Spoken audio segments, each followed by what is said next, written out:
Bonjour Vincent Monseny. Bonjour. Vous êtes le cofondateur de Digitalbox. Alors Digitalbox, c'est une civic tech. En fait, vous éditez un logiciel qui aide les hommes politiques à déterminer une stratégie numérique, une communication politique. Et si vous êtes là aujourd'hui, c'est parce qu'on avait envie de parler de Gilets jaunes, de l'actualité du jour, c'est-à-dire cette collecte pour le boxeur Christophe Détinger qui a défrayé l'actualité aujourd'hui.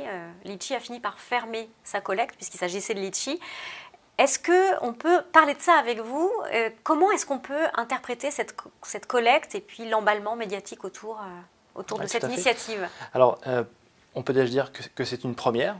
Donc, les Gilets jaunes ont encore innové dans leur communication, même si on peut en déplorer la gravité. J'ai envie de commencer par relativiser non pas la gravité, mais l'ampleur du phénomène, qui en fait concerne quelques milliers de donateurs. Le décompte aurait été arrêté à 7000. Donc par rapport à la base de Gilets jaunes, si on remonte au début novembre, qui était de 300 000 personnes dans la rue, finalement c'est une base assez restreinte et qui est finalement peut-être les Gilets jaunes radicalisés qui sont prêts effectivement à cautionner ce genre de violence.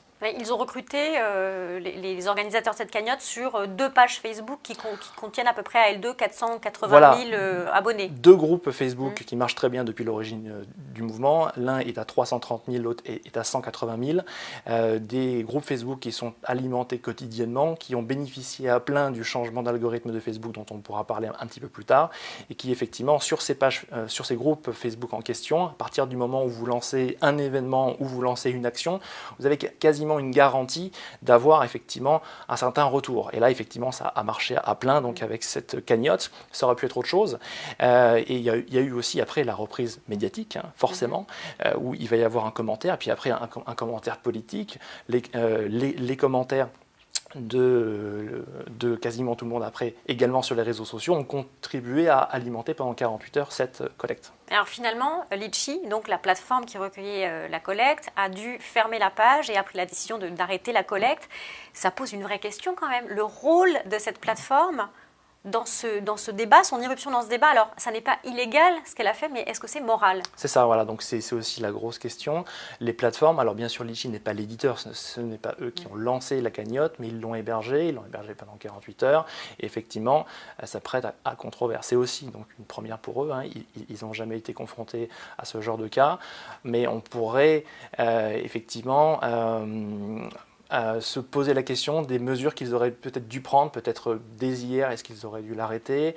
On a vu qu'au bout d'un certain temps, ils ont masqué le montant de la collecte. Finalement, ils ont décidé d'arrêter la collecte car ils ont estimé que le montant des frais juridiques pour le boxeur aurait été couvert. Oui, parce que cette collecte va être affectée, c'est leur décision aux frais juridiques. C'est ça, c'est une décision qui là aussi va porter à controverse. Ouais. Et on peut dire que Litchi a lui aussi été peut-être dépassé par sa créature. Un petit peu, ouais. Parce que là, effectivement, la décision finalement de reverser les fonds pour payer donc, les frais juridiques du boxeur est elle aussi controversée. Et ce qui est intéressant, c'est la réponse des hommes politiques à cette collecte. Eux non plus ne savent pas comment réagir. Il faut interdire Litchi, c'est le premier réflexe. Le premier réflexe déjà, ça a été d'être scandalisé, peut-être un peu de surréagir aussi. J'ai parlé avec un certain nombre d'entre eux. On a tout de suite parlé de l'ampleur. Certains me disaient, les Français soutiennent le boxeur. Non, en fait, c'est un nombre restreint de personnes, peut-être une base militante, effectivement, de quelques milliers de personnes qui ont soutenu le boxeur avec un don moyen qui est dans la vingtaine d'euros, donc assez raisonnable finalement. Et après, effectivement, la deuxième réaction, c'est comment est-ce que l'on fait pour contrôler, réguler ces plateformes. Dans le cas de YouTube, c'est impossible, par exemple, parce qu'ils reçoivent des millions de vidéos, même si on embauchait la totalité de la population chinoise, ça ne suffirait pas. Dans le cas de Litchi, qui a un volume beaucoup plus faible, là, eux, ils ont la possibilité, effectivement, de modérer, de contrôler leur propre plateforme. D'ailleurs, ils viennent de le faire.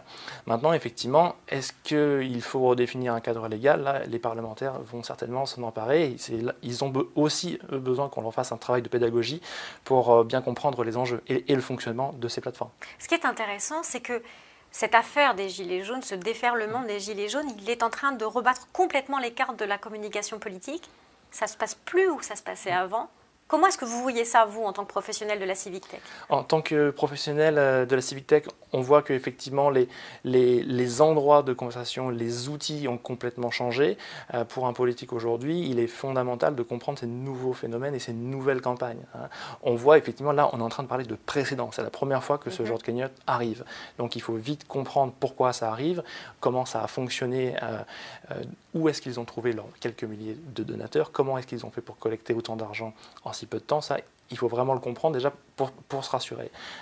Et après, effectivement, il va falloir l'intégrer complètement dans les codes de la communication politique. Cela veut dire que les partis politiques, les élus, à la fois au niveau local, on a des élections municipales qui arrivent assez rapidement, mais aussi pour des élections nationales, vont devoir travailler avec une meilleure appréhension, compréhension de ces outils-là. De Facebook, des plateformes, de YouTube. Exactement.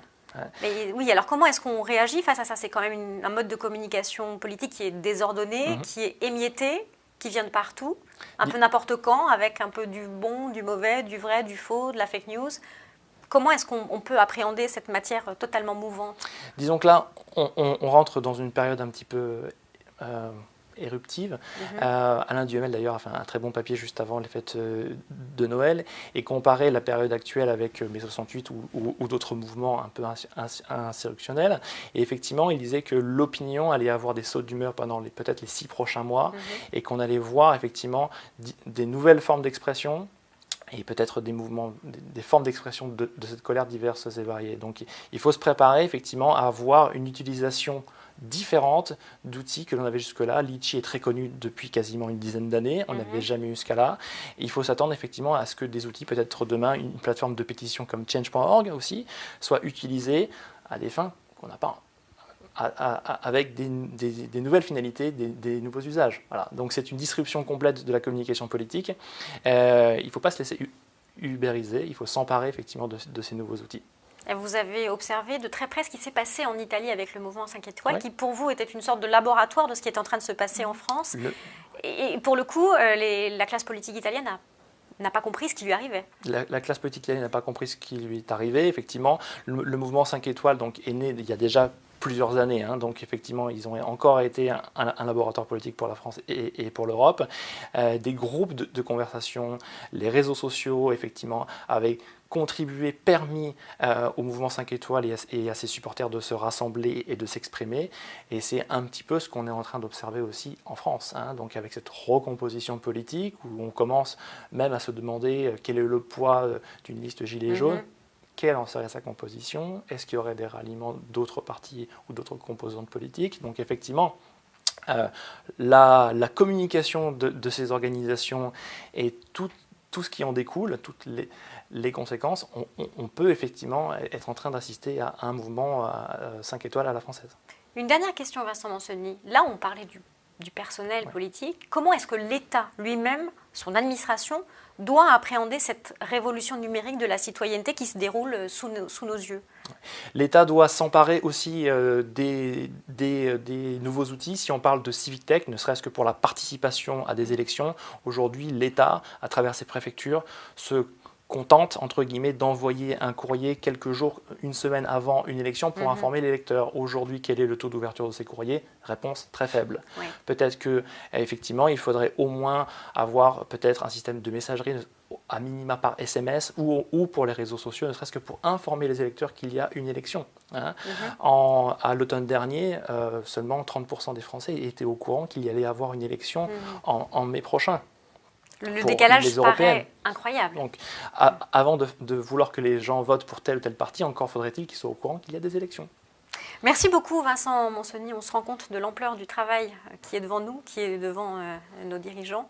Je rappelle que vous êtes le cofondateur de Digital Box, qui est une Civic Tech, et vous aussi probablement, ça va changer votre manière de travailler. Et également, je pense qu'on tout reste à faire. On est au début d'une nouvelle époque et de nouveaux modes de communication. Merci beaucoup Vincent Moncenis. Merci beaucoup.